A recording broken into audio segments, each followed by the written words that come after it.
Boa noite. Uma partida muito impressionante do Saul, né? A estreia, vamos dizer assim, do Saul. Eu percebi que melhorou muito ali o Flamengo, até ofensivamente, né? A bola chegou mais.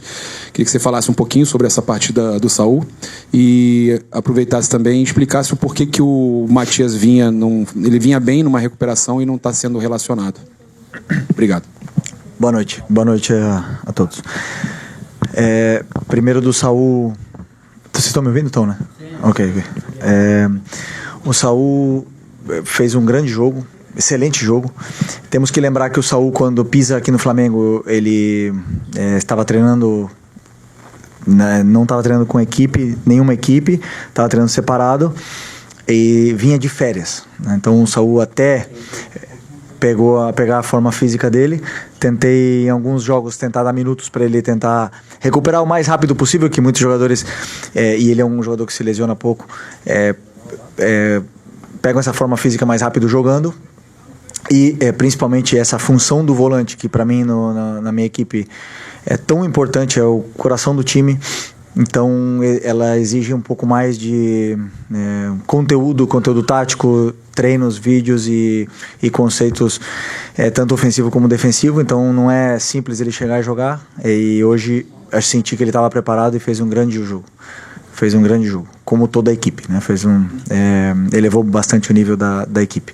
E o Vinha, simples, concorrência. Na verdade, temos aí o lateral que é titular da seleção brasileira, que é o Alexandro, que também vem muito bem, e tem o Ayrton, que foi o nosso melhor jogador do Mundial de Clubes, e que eu, sinceramente, para deixar um dos dois já é difícil, deixar o Vinha fora é muito mais complicado ainda, porque os três estão bem, mas só jogam. E eu já falei isso para vocês faz 2 meses atrás, né? Quando você tem muitos jogadores, o coração do treinador muitas vezes, eu gosto de tê-los, mas o coração do treinador sofre, né? Não durmo bem, eu tenho que decidir pelos que começam, pelos que vão entrar, os que vão ficar no banco, as possíveis trocas, e muitas das vezes agora ele está ficando fora até mesmo pela lesão grave que ele teve e vem numa evolução. Mas ressaltar, o grandíssimo jogo outra vez do Ayrton, e tá bonito de ver a disputa pela titularidade. Felipe, boa noite. Boa noite. O Inter hoje veio com um time alternativo, um titular só. O que tu viu de semelhança com o time titular e que tu pode levar para quarta-feira? Obrigado. Bom,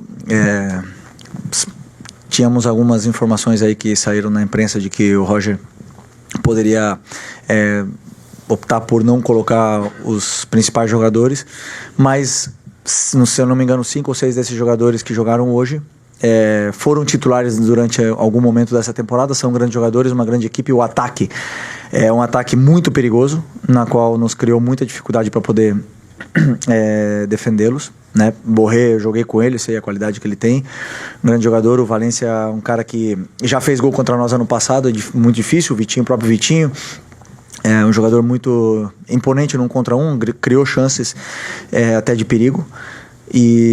Mas o que eu percebo do jogo é que dá para ver o modelo do Roger muito, muito bem enraizado, independente do jogador que jogue, né? Então, independente dos nomes que jogassem, nós queríamos vir aqui ganhar, e vamos pensar da mesma forma na quarta-feira. Temos que fazer um jogo perfeito para poder vencer outra vez.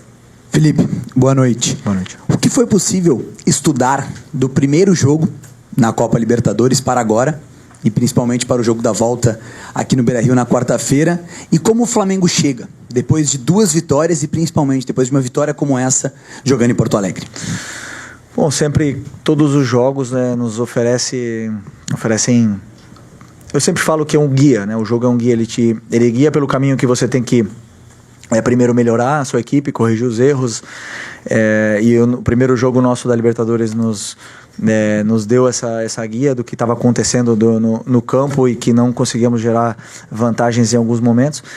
E depois eu esqueci o que tu falou. Como chega o Flamengo? Ok.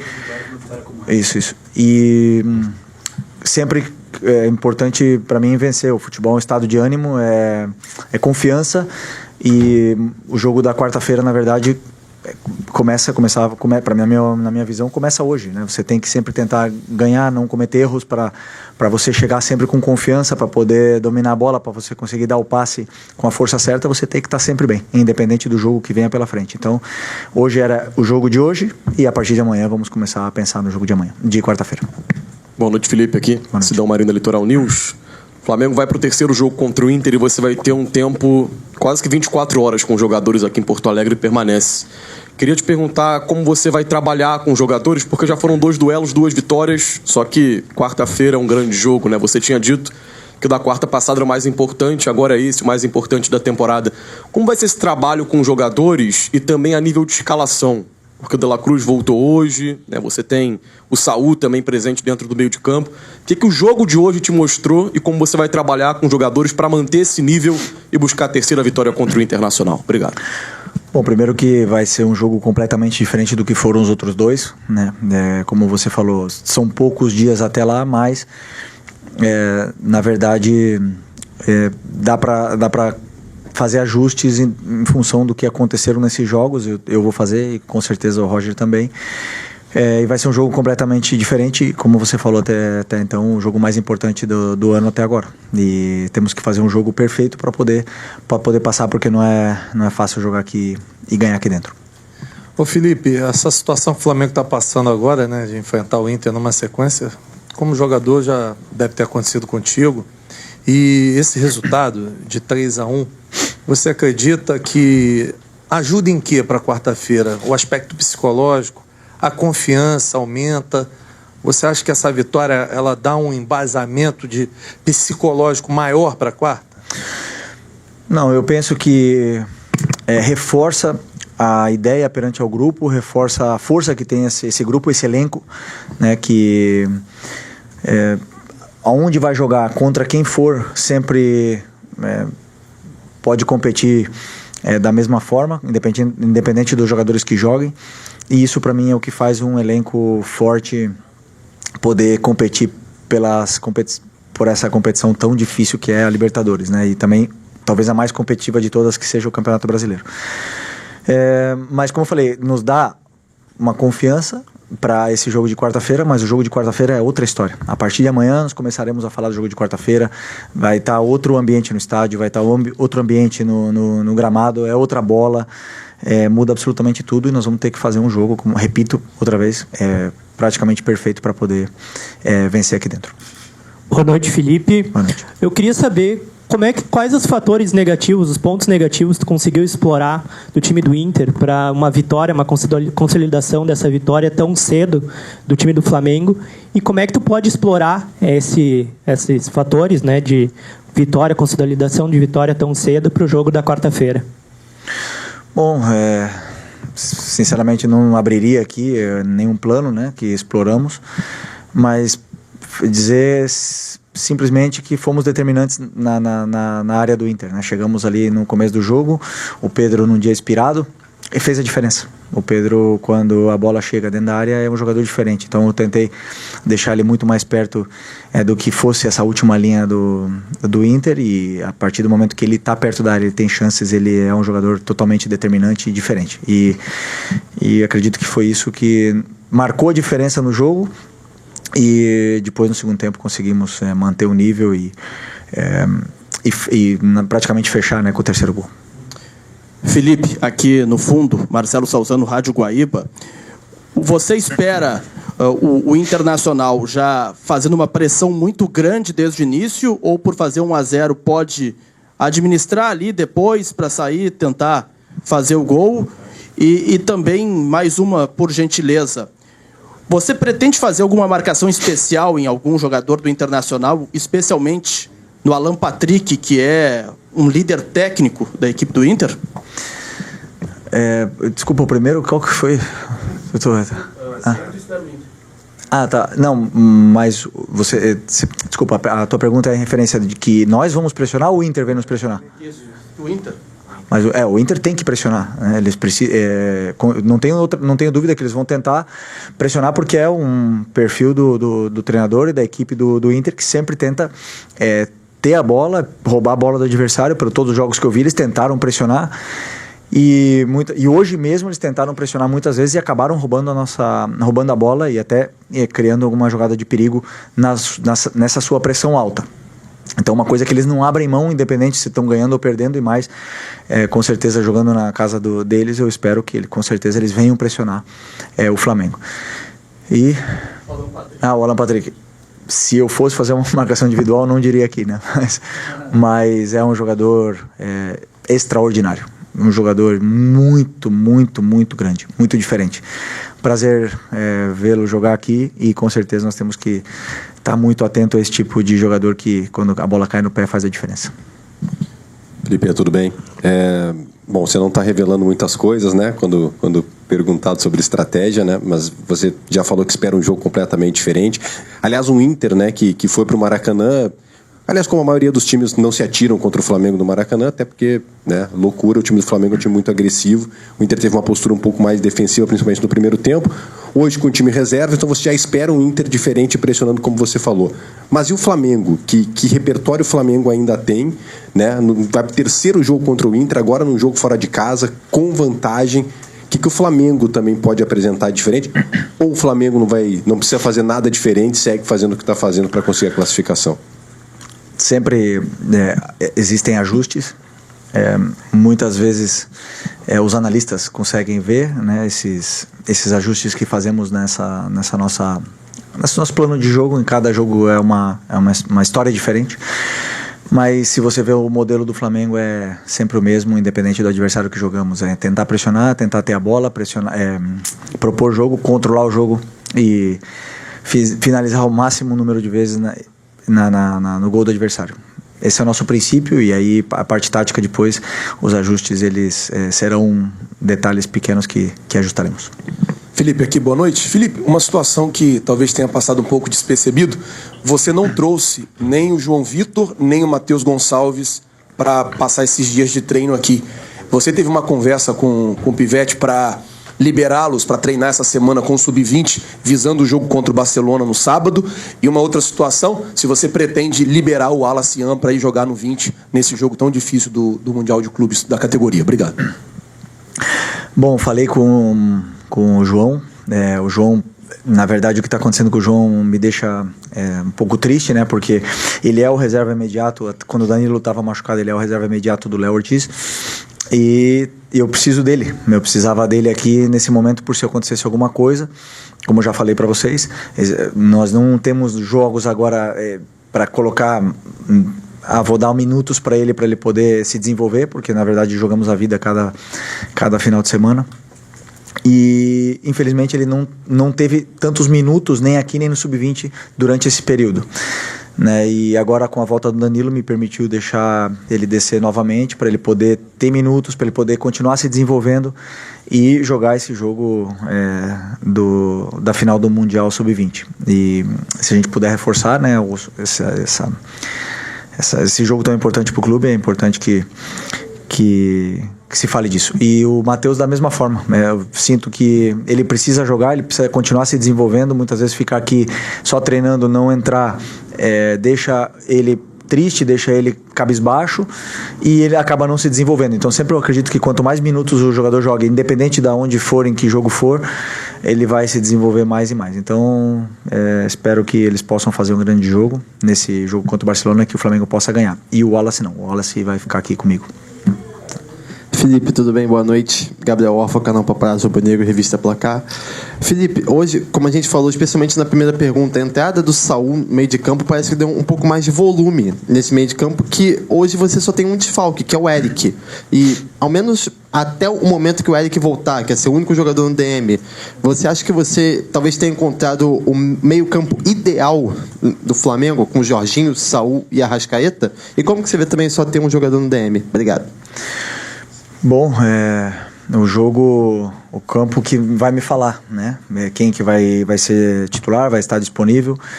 Na verdade, nós temos o Eric, que deve voltar perto de outubro, que até então foi e continua sendo um pilar dessa equipe aqui. É um jogador muito importante pra gente. Temos o Nico, que, como eu falei também na entrevista pré-jogo, nesse primeiro semestre, foi o dono dessa posição, essa dupla de volante que nos deu tantas alegrias, e infelizmente os dois passaram por problemas agora, e o Nico já está voltando. Depois, com tantos jogos aqui no calendário brasileiro, vai dar para todos jogarem. E o importante é isso, que levem o nível e que compitam entre eles. Felipe, boa noite. João Júnior, do canal Flamelo. Queria te perguntar sobre a entrada do Danilo no lugar do Léo Ortiz. A gente sabe que é uma grande sequência da dupla, Léo Ortiz e Léo Pereira. Ele entra na vaga do Léo Ortiz. A minha pergunta é se o Léo Ortiz da dupla, né, se o Léo Ortiz seria o mais com maior nível de cansaço com toda essa sequência de jogos. Bom, o Léo, obviamente que está com um número de jogos aí acumulado muito alto. É um jogador que tem um físico privilegiado, porque aguenta essa sequência. Mas claro que o jogador com tantas viagens, com tantos jogos e com tanta exigência do modelo de jogo, acaba muitas vezes baixando um pouco a sua forma durante os 90 minutos, né? São detalhes que eu, como treinador, eu consigo notar bem, mas que essa volta do Danilo agora nos possibilita poder ir dando minutos para todos. Também do Cleiton, né? Se em algum momento precisar, ele está aí à disposição, mas eu acredito sim que o Léo vem de uma sequência muito pesada, muito forte, porque o Léo ainda teve viagens com a seleção, então ele não teve em nenhum momento uma quebra que pudesse descansar corpo e mente. Então essa volta do Danilo agora deu essa possibilidade de ele poder descansar um pouco. Felipe, Mauro Santana, do canal Mauro Santana. E torcedor, muitas vezes ele acaba cobrando pela boa apresentação que o Flamengo tem em parte do jogo ou em um tempo, que o Flamengo mantenha essa intensidade durante os 90 minutos e muitas vezes fica decepcionado quando o Flamengo cai um pouco do seu ritmo. E eu percebo pelo meu lado que você tenta fazer essa dosagem no sentido de fazer o time aprender a trabalhar com a temperatura do jogo, com as circunstâncias da partida, ou acelerar ou cadenciar o jogo. Como é que você trabalha dessa forma a equipe, de tentar educar os jogadores neste sentido, de acelerar ou cadenciar o jogo quando necessário e também lidar com essa pressão da torcida, que quer o time sempre insinuante, atuando em altíssima intensidade? Eu, como treinador, eu quero que seja um amasso os 90 minutos. Meu sonho seria ideal. Que o time não sofresse nenhum chute no gol e que desse 20 chutes no gol e que goleasse todo o jogo. Esse seria meu sonho. Mas isso não existe no futebol, né? Os jogadores, eles oscilam, eles cansam, eles passam por fases durante o jogo, eles ganham confiança, eles perdem confiança. O jogo, durante os 90 minutos, acontecem muitas coisas, mudanças de tática, de estratégia do treinador contrário. E é normal que em algum momento que o time pare de amassar, como você fala, e só que o problema, como eu falei na outra coletiva, são as expectativas. A gente tem a expectativa porque o Flamengo tem um elenco altamente qualificado e muito valioso, que seja isso todos os jogos, né? Então sempre estamos com as expectativas altas e acaba vindo as frustrações para mim. Eu estava falando hoje até com o meu auxiliar, que é engraçado, quando você tem uma pessoa saudável e todos os dias você olha para ela e fala: você está doente? Está acontecendo alguma coisa? E você todo dia repete essa pergunta. E várias pessoas diferentes repetem uma pergunta perguntando se essa pessoa está doente. E na verdade ela está bem. E aí? No final ela vai achar que ela está doente. Vai começar a fazer exames, vai começar a se olhar no espelho. E é um pouco isso que acontece com a gente aqui dentro. A gente está bem. Sentimos que estamos bem. Somos líderes do Brasileiro. Ganhamos vários jogos. Não sempre jogamos bem, mas o time está passando por essa temporada muito intensa, muito longa, de uma forma espetacular, mas sempre tem alguma coisa que apontam na nossa cara e digam: mas agora não está fazendo gol de bola rolando, agora só de escanteio. Mas agora foi só o Arrascaeta que fez gol, antes era todos os que faziam gol. E sempre tem alguma coisa, ou o time cria e não faz, ou não finaliza, ou não sei, que nos querem dizer que estamos doentes, mas na verdade o grupo está bem. Estamos bem, estamos num momento de muita pressão da temporada, de um momento determinante, como eu falei na outra coletiva. Talvez no jogo mais importante do ano virá agora, e nós precisamos acreditar internamente que o que está sendo feito está sendo bem feito, que as oscilações elas existem, mas que isso é o que nos tem que guiar, o que está sendo feito de dentro para fora, e essas cobranças que são normais, que não afetem o que está acontecendo aqui dentro. professor. Boa noite. Lucas Goulart da Rádio Galera. Você citou escanteio. Hoje o Flamengo não marcou gol de bola parada, mas aí eu gostaria de te perguntar qual a importância de ter um profissional dentro da sua comissão técnica trabalhando especificamente a bola parada e em que momento você identificou que precisaria desse profissional na sua comissão técnica para analisar a bola parada adversária, a sua própria bola parada e também desenvolver um repertório maior de bola parada, porque a gente sabe que é uma fase de jogo que tende é determinante dentro do jogo, né? Bom, primeiro eu não chego a todos os lados, né? Eu não consigo fazer tudo, eu preciso de ajuda, eu preciso de ajuda dos auxiliares, dos analistas, preciso de ajuda dos diretores, dos chefes de comunicação, eu preciso de ajuda de todos, porque o treinador tem muito trabalho e não chega a tudo. E a bola parada é uma delas, então... os auxiliares, no caso o Rodrigo, veio para somar, é um cara que o grupo respeita muito, entende que ele passou por todas essas situações, escuta ele, porque ele era um cara muito determinante e importante dentro da bola parada do que era quando ele jogava, e veio também elevar o nível, não só da bola parada, senão de todo um contexto de treinamento.